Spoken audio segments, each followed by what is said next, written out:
নমস্কার, আপনাদের সকলকে সাথে মোয়ের আড্ডায় স্বাগত জানাই। আজ আমার পাশে যিনি রয়েছেন, আমার তো মনে হচ্ছে যেন স্বপ্ন দেখছি। কারণ এই সমস্ত কৃতী মানুষদের পাশে বসে তাদের গল্প শোনার, তাদের এগিয়ে যাওয়ার, তাদের বিভিন্ন অভিজ্ঞতার কথা শোনার সৌভাগ্য সচরাচর আমাদের হয় না। এবং নিশ্চিতভাবে আপনারাও আজ যখন সাথে মোয়ের আড্ডায় পুরোটা সময় ধরে থাকবেন, আমার মতনই মনে হবে আপনাদের যে স্বপ্ন পূরণের একটা সন্ধ্যা আমরা আপনাদের সঙ্গে শেয়ার করলাম। নমস্কার দাদা, আমার প্রণাম নেবেন। আসলে যেটা হয়, যারা সিনেমা দেখি আমরা, তারা পর্দার নায়ক নায়িকা, অভিনেতা অভিনেত্রীদের দেখে অনুপ্রাণিত হই। এবার যাদের এত সুন্দর করে উপস্থাপন করা হয়, যাদের আমাদের দেখার সুযোগ করে দেওয়া হয়, সেই সমস্ত চিত্রগ্রাহক, সেই সমস্ত পরিচালক, সেই সমস্ত চিত্রনাট্যকার যাদের কথা শুনে, যাদের লেখা তারা বলেন এবং আমরা ভীষণ হাততালি দিই, তেমন মানুষকে যদি পাশে পাই তখন অনেক প্রশ্ন গিজগিজ করে মাথায়। মানে কোনটা বলবো, কিভাবে শুরু করব। তো প্রথমেই আমার যেটা মনে হয়, এই যে 1990 থেকে আজকে 2026, একটা লং জার্নি। তো যখন সকলে ভাবে, আমি যেটা শুনেছি আপনি পড়াশোনা যথেষ্ট ব্রিলিয়ান্ট ছিলেন, যখন সকলে ভাবে যে ডাক্তার ইঞ্জিনিয়ার হব, ভীষণ একটা 10টা 5টা ডিউটির মধ্যে বাধা রইব এবং খুব সিকিওর একটা জায়গায় আমি পৌঁছতে পারি ইচ্ছে করলে, ঠিক তখনই এই সিনেমার কথা কেন? আসলে আমার নেশা ছিল হচ্ছিল ফটোগ্রাফি। আমি স্কুল লাইফ থেকেই ছবি তুলি এবং আমার প্রথম যে ক্যামেরা সেটা আমার ঠাকুরদাদা কিনে দিয়েছিলেন। আমি পড়াশোনায় খুব একটা ভালো ছিলাম না, কিন্তু ঠাকুরদাদা বলেছিলেন যে যদি আমি 90-এর ঘরে অঙ্কের নাম্বার পাই তাহলে পরে একটা ক্যামেরা কিনে দেবেন। তো আমি ওই ক্যামেরার জন্য একবার 90 ঘর টপকেছিলাম এবং তার বদলে আমাকে উনি একটা ক্যামেরা কিনে দিয়েছিলেন এবং সম্ভবত সেটা 75 কি 76 ওরকম সময় ক্লিক 3 একটা ক্যামেরা, যেটা আকফা কোম্পানির 35 টাকা দাম মাত্র।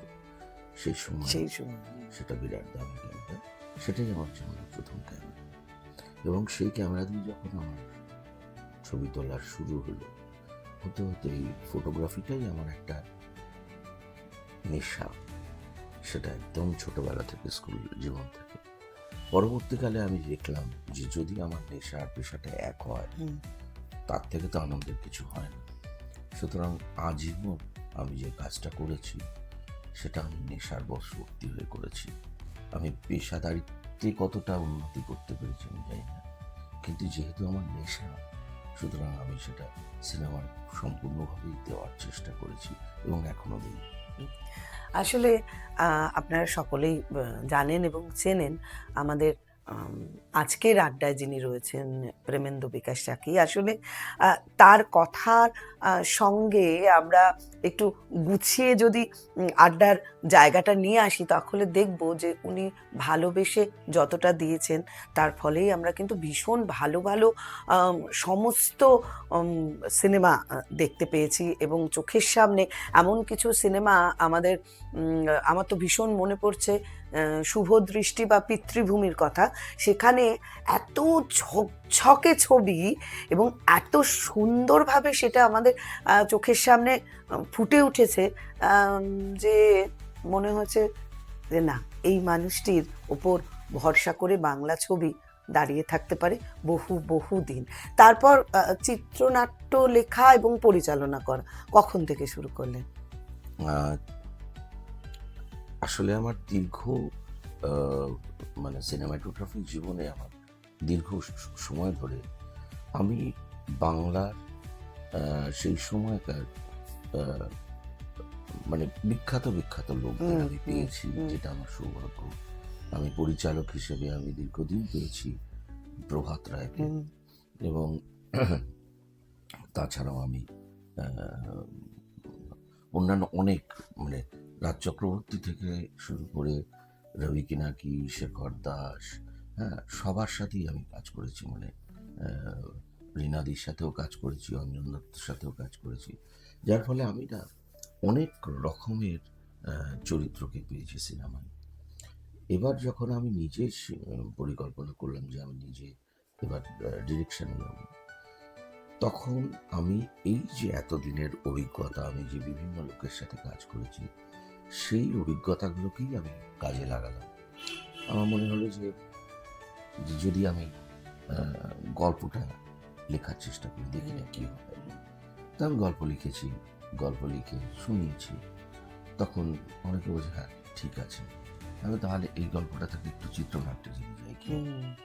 এইভাবে আস্তে আস্তে আস্তে আস্তে গল্প চিত্রনাট্যের ভেতরে ঢোকা। তবে আমি সব জায়গাতেই যে নিজে একটা আধিপত্য বিস্তার করি তা নয়। আমার সাথে চিত্রনাট্যের ক্ষেত্রে আমি সবসময় আমার বন্ধু পদ্মনাভ, সে আমার সাথে থাকে এবং তার বিরাট একটা অবদান রয়েছে, সবসময় থাকে আমার সাথে। গল্প সাধারণত অধিকাংশ ক্ষেত্রেই আমার মনে হয় যে যেহেতু আজকে একটা পিরিয়ডিক্যাল ছবি করতে গেলে পরে বা সাহিত্য থেকে ছবি করতে গেলে পরে অনেকের অনেক রকম বাধা থাকে, এবং সাহিত্য নির্ভর ছবি ভীষণভাবেই করতে ইচ্ছা করে, কিন্তু সময়ে এমন বাজেট দাঁড়াচ্ছে যে সেই জায়গাতে দাঁড়িয়ে সাহিত্য নির্ভর ছবি করাটা আজকে একটা বিরাট বড় মানে রিস্ক ফ্যাক্টর হয়ে যাচ্ছে। বিগত বছরে যদি দেখি 2025-এ 113টা ছবি রিলিজ করেছে, কিন্তু তার ভেতর সাহিত্য নির্ভর ছবি কটা? মানে পুতুল নাচের রীতিকথা ছাড়া আমি তো সাহিত্য নির্ভর ছবি দেখতে পাচ্ছি না। সুতরাং পার্সেন্টেজে আসছে না, যার ফলে আর আধুনিক মানসিকতায় যাদের আমাদের হল বিমুখ যে মানে বয়সের লোকজন বা ছেলেপিলেরা, তাদেরকে সাহিত্য বা শর্ট মানে ফিকশন করতে গেলে পরে তারা এত কিছু দেখে ফেলেছে যে তাদের মতো করে যদি আমরা না করি তাহলে পরে কাজে লাগবে না। সুতরাং আমার মনে হয় যে সেক্ষেত্রে আমাদের মতো করে যদি আমাদের গল্প বলতে পারি, সেক্ষেত্রে তারাও আসবে, তারাও দেখবে এবং দেখছেও। এখন যথেষ্ট এখন যেগুলো ছবি চলছে তাতে তো ইয়াং জেনারেশন আসছে, দেখছে তাদের, এবং সেটা তো খুব প্রয়োজন। মানে ইয়াং জেনারেশন যদি বাংলা ছবি দেখা ছেড়ে দেয় তাহলে তো খুব সমস্যা পড়বে আগামী দিন বাংলা ছবি।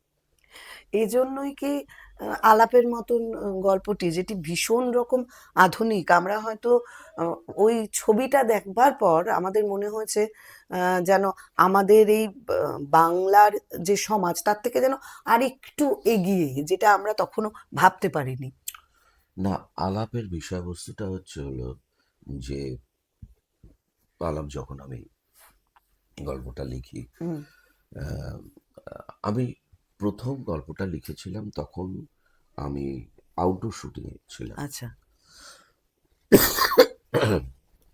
আমরা তো ফিল্মে সেলুলয়েডে কাজ করতে হতো, ফলে সেলুলয়েডে কাজ করার জন্য যত্ন জিনিসটা খুব বেশি ছিল সেখানে। ডিজিটাইজ আসার পরে ডিজিটাল মিডিয়াতে যত সহজে কাজ হয় সেটা হতো না। সেই যত্নটা নেওয়ার জন্য প্রত্যেকটা শটের আগে আমাদের লাইট বা সমস্ত কিছু জিনিসটা করতে একটু সময় লাগতো। তা সেই সময়টুকু আমি অধিকাংশ সময় মানে মোবাইল তখন ছিল না, যার ফলে আমাদের হ্যাবিট ছিল গল্পের বই পড়া বা লেখালেখি করা। সৌমিত্র দত্ত সারা জীবনই লেখালেখি করলেন, মানে মোবাইল আবিষ্কারের পরেও ওনাকে দেখতাম যে উনি যখনই ফ্লোরে সময় পেতেন কিছু কাগজ দিয়ে কিছু লেখালেখি করছেন। আর আমরা গল্পের বই পড়তাম, সকলকেই দেখতাম তখন বই পড়তে। তা আমার এইরকম একটা শুটিংয়ে আউটডোরে গিয়ে আমি প্রথম গল্পটা লিখি, এবং সেটা 2002-3 এরকম সময় আচ্ছা। এই গল্পটা লিখি।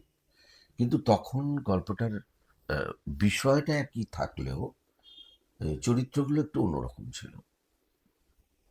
এবার যখন আমি ভাবনা চিন্তা করলাম যে আলাপের গল্পটা লিখবো, হুম তখন ভাবলাম যে সেই গল্পটা ছিল ভীষণ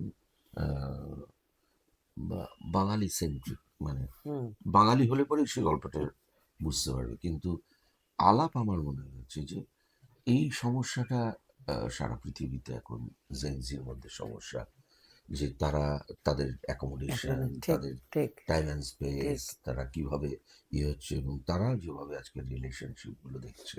আগে আমরা যেমন সিনেমা মানে আমরা জানতাম যে 2-2 4, হ্যাঁ, সম্পর্কগুলো এরকম হচ্ছে, মানে একটা হিরো একটা হিরোইন আছে মানে ওদের তো হুম সম্পর্ক হবেই। এখন কিন্তু জেনজি এগুলোকে খুব একটা মূল্য দেয় না, বা এগুলোকে গুরুত্ব দেয় না। ঠিক একদম। আসলে ওই ছবিগুলো দেখতে দেখতে আমার একটা কথা তখন মনে পড়েছিল, এবং আজকে আপনাকে সামনে দেখে সেটাই আবার মনে হচ্ছে বলি, যে এই যে চিত্রগ্রহণ আপনার এবং পরিচালনা, দুটোর মধ্যে কোন কাজটা করতে সবচেয়ে বেশি ভালো লাগে? এখন যখন পরিচালনা করছি, এখন এই বয়সে এসে পরিচালনাটাই ভালো বেশি লাগে। হয়। আগে যতক্ষণ সিনেমাটোগ্রাফি করেছি, হুম হুম তখন করেছি, সেই পরিবেশ ছিল, সেরকম একটা কাজের প্যাটার্ন ছিল। কিন্তু এখন তো বদলে গেছে, সময়ের সাথে তো বদলে ঠিক যাচ্ছে। এবং আমি যে সেলুলয়েড যুগে পড়ে রয়েছি তা নয়। আমি নিজেকে, আমি সময়ের সাথে সাথে ঠিক অবশ্যই ঠিক। আপগ্রেড করেছি বলেই পরবর্তীকালে হুম আমি হুম আম, প্রচুর ছবি যেগুলো আমি ডিজিটালি করেছি, হুম মানে হুম ডিজিটাল মিডিয়া। একদম। ইনফ্যাক্ট কলকাতাতে বাংলা সিনেমাতে প্রথম রেড ক্যামেরায় যে শুটিং হুম হয়েছিল, হুম সেটাও আমার করা, বাই বাই ব্যাংকক। আহ, তার আগে হয়নি। এবং বাংলাতে প্রথম 5D-তে যে ছবিটি করা হয় সুব্রত সেনের হুম কয়েকটি মেয়ের গল্প, হুম হুম সেটাও আমার করা। সুতরাং ডিজিটাল মিডিয়া নিয়ে আমার একদম শুরু থেকেই আমি কাজ হুম করেছি। হুম কিন্তু এখন অনেক নতুন ছেলেপিলে চলে এসছে, অনেক তাদের নতুন নতুন আইডিয়া, নতুনভাবে কাজ করতে চাইছে। তারা করুক না, বরঞ্চ আমি ডিরেকশনটা দিই যদি বাহ শান্তি মতো, বাহ। তারা তারা করুক। মানে একজন একটার পর একটা, মানে এই ব্যাটনটা তো কাউকে দিতে হবে, এটা তো রিলে রেস, এটা তো হুম বন্ধ হয়ে যাবে না। হুম মানে আমি নেই মানে সিনেমা নেই তা তো নয়। মানে আমাদের জন্য কারোর জন্য সিনেমা আটকাবে না, চলবে। কিন্তু আমাদের একটা উত্তরসূরিকে দিয়ে যাওয়া, যে তারা কাজ যে করবে, তারা কাজটা করুক। কন্টিনিউ। এখন যারা ধরুন সিনেমার বিভিন্ন বিভাগে আসতে চাইছেন, আহ, পরিচালনা কিংবা চিত্রগ্রহণ কিংবা চিত্রনাট্য লেখা, আহ, তাদের কি আহ, কাজ আগে কোথা থেকে ট্রেনিং নিয়ে আসলে ভালো হয়? অভিজ্ঞতা থাকলে তো ডেফিনেটলি ভালো হয়। ট্রেনিংটা কি ভীষণ প্রয়োজন বলে আপনি মনে করেন, নাকি কাজ শিখতে শিখতেই ওরা করতে করতেই শিখবে এরকম মনে হয়? দেখুন, আমাদের ছোটবেলায় যেটা হুম হতো, হুম আমরা ফুটবল খেলতাম, ঘুড়ি ওড়াতাম, সাঁতার কাটতাম, হুম ছবি আঁকতাম। এখন হচ্ছে হলো ক্রিকেট শেখে, ফুটবল শেখে, সাঁতার শেখে, একদম। ছবি আঁকা শেখে। তো এখন না সব কিছুরই একটা শেখার মধ্যে পড়ে গেছে। কিন্তু এই শিখলে পরেও হুম কজন প্লেয়ার তৈরি হয় বা কজন শিল্পী তৈরি হয়? ঠিক ঘটনা হচ্ছে যে, যে যাই শিখে আসুক না কেন, তার ভেতরে যদি শিল্পসত্তা না থাকে, সে যদি নিজে কোনো বিষয়কে সেভাবে অনুধাবন করতে না পারে, আমার মনে হয় না যে তার শেখাটা হবে। বরঞ্চ যদি যার আগ্রহ থাকবে, সে ঠিক কাজ করতে করতে করতেই শিখে শিখে নেবে। যাবে। তার জন্যে ইনস্টিটিউট, ইনস্টিটিউট কি করবে? ইনস্টিটিউট একটা জিনিস, যেমন একটা ইনস্টিটিউট থেকে পাস আউট করা থাকলে পরে আমার স্ট্রাগল পিরিয়ডটাকে একটু ছোট করে দেবে। হুম তার বাইরে কিছু করতে পারবে না ইনস্টিটিউট। যদি আমার ভিতরে শিল্পসত্তা থাকে, তাহলে আমি যে স্ট্রাগল করে যে সাকসেসের দিকে যতটা যেতে সময় লাগবে, ইনস্টিটিউট হলে পরে হয়তো 2-4 বছর কমিয়ে দেবে। সেটা আমি ইনস্টিটিউটে পড়াশোনা যখন করছি তখনও তো আমার 2-4 বছর সময় যাচ্ছে, হুম। একই সেম। বাহ! কি অসাধারণ কথা। আপনি যেরকম আ বড় পর্দায় কাজ করেছেন, ঠিক তেমনি আপনার প্রচুর আ আমরা সিরিয়ালে দেখেছি আপনার কাজ এবং খুব ভালো কাজ। আমাদের আম ভালো লাগার সেই সিরিয়ালগুলো। তো এই দুটো আ যে বড় পর্দা এবং ছোট পর্দা, কাজ করতে আ কমফোর্ট লাগে কোনটায়? ভালো লাগে কোন পর্দায়? এই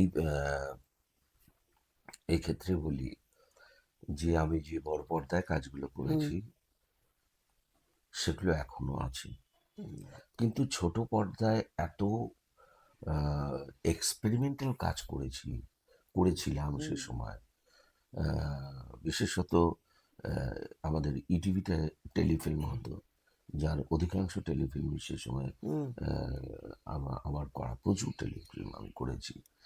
আহ, অঞ্জন দত্ত, কৌশিক গাঙ্গুলি থেকে শুরু করে আহ, প্রভাত রায়, সবার সাথে আমি কাজ করেছি সে সময়, প্রচুর হুম, টেলিফিল্ম। কিন্তু সমস্যা হলো যে আমরা করেছি কিন্তু এখন সেগুলো পাওয়া যাচ্ছে না। আহ, আমরা আমি আরেকটা আমাদের খুব জনপ্রিয় একটা সিরিয়াল ছিল, শুধু তোমারই জন্য, হুম, হুম, যেখানে প্রত্যেক রোববার আমরা টিভিতে দেখাতাম এক একটা মিষ্টি প্রেমের গল্প। সেটা আমরা দীর্ঘদিন করেছি, কিন্তু তার প্রচুর এপিসোড আছে, মানে আজকে যারা পরিচালনা করছেন তাদের হাতে করে বলা যায় সেসব সময় তারা সেই সময় কি কাজ করেছেন, সেই কাজের অধিকাংশই এখন কিন্তু খুঁজে পাওয়া যায় না, কারণ এই টেলিভিশন কাজগুলো হারিয়ে গেছে। আমরা যখন সিরিয়াল করেছি, আমরা এমন এমন সিরিয়াল করেছি, হ্যাঁ, নাম বললে এখনো সবাই বলতে পারবে, সিরিয়ালগুলো সবাই চিনতে পারবে, হারিয়ে যায়নি, কিন্তু সে সিরিয়ালগুলোকে পাওয়াটাই মুশকিল। বুঝতে এই যে পেরেছি। আমাদের কাজ করেছি অথচ সে কাজগুলো হারিয়ে গেছে, হুম, এই জায়গাটায় আমাদের মনে হয় যে একটা শিল্পী হিসেবে সকলেরই, যারা অভিনয় করেছেন বা যারা পরিচালনা করেছেন, যারা কলাকুশলী, প্রত্যেকেরই একটা কোথাও গিয়ে একটা আহ, হতাশা থাকে থাকে। যে ওটা নেই। ছোট পর্দার কাজটা, ছোট পর্দার কাজটা সাধারণত থাকে না, ওই একদম ইউজ অ্যান্ড থ্রোর মতো হয়ে গেছে এখন। হুম, এখন তো হুম, একটা সন্ধ্যের পরে আর সেই কাজের মূল্যই কেউ দেয় না, না, অথচ কি পরিশ্রম তার ভেতর থাকে। একদম ঠিক।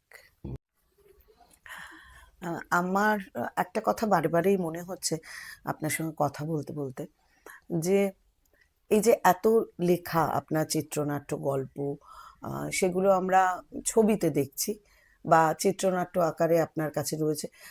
সাধারণ পাঠক যদি আপনার লেখা পড়তে চায়, তো আ সেইভাবে কি বই আকারে কিছু তাদের কাছে পৌঁছে দেওয়ার ইচ্ছে আছে? বা সেরকম কিছু পরিকল্পনা আছে আপনার ভবিষ্যতে? এখন তো যেহেতু আহ, অবসরটা একটু হুম, বেশি, হুম, সুতরাং অধিকাংশ সময় আমি লেখালেখি করছি, এবং সেটা আমার কিছু বন্ধু বান্ধব, যারা হুম, অত্যন্ত খুব কাছের বন্ধু বান্ধব, তাদের আহ, মানে উৎসাহে আরো বেশি লেখা। কারণ আমার মনে হয়েছে যে আমাদের এখানে না সমস্ত বিষয়ে আর্কাইভটা তো খুব কম, সুতরাং সেক্ষেত্রে লিখে যাওয়াটা খুব দরকার, মানে আমার অভিজ্ঞতার কথা বা হুম, আমি যেটা দেখছি সেটা লেখা। তা আমি সেটা পত্রপত্রিকায় লিখছি, জানি না সেটা কোনোদিন বই হবে কি না, তবে আহ, কিছু বিষয় নিয়ে লিখছি যেটা আমার মনে হয় যে আগামী দিনে বই হলেও হতে পারে বা হবেই, আমার মনে হয়। কারণ সে বিষয়গুলোকে এখন না লিখে রাখলে আহ, আমার মনে হয় যে ইতিহাস হয়তো যারা পরবর্তীকালে হুম, রিসার্চ হুম, করতে হুম, আসবে বা কিছু আসবে, সেক্ষেত্রে তাদের এই লেখা থাকলে হয়তো কোথাও সুবিধা হবে, কিছু লিঙ্ক বা কিছু ঘটনাকে তুলে ধরে যদি ধরে রাখা যায়। বাহ! আসলে এইরকমভাবে যখন আমরা এমন গুণী মানুষের পাশে থাকি, আমি বলি সারস্বত ব্যক্তিত্বদের পাশে থাকি। সময় কি করে যে কেটে যায় বুঝতেই পারি না। অনেক কথা এখনো জানবার বাকি রইল। নিশ্চিতভাবে আরো আ এক আ হ্যাঁ, ১ টা ২ টো আড্ডায় আমরা নিশ্চয়ই তাকে আমরা আবারও আমন্ত্রণ জানাবো এবং তিনি আসবেন এই আশাই করি। আপনারা সকলে আমাদের এই আড্ডায় থাকুন। অসংখ্য ধন্যবাদ স্যার।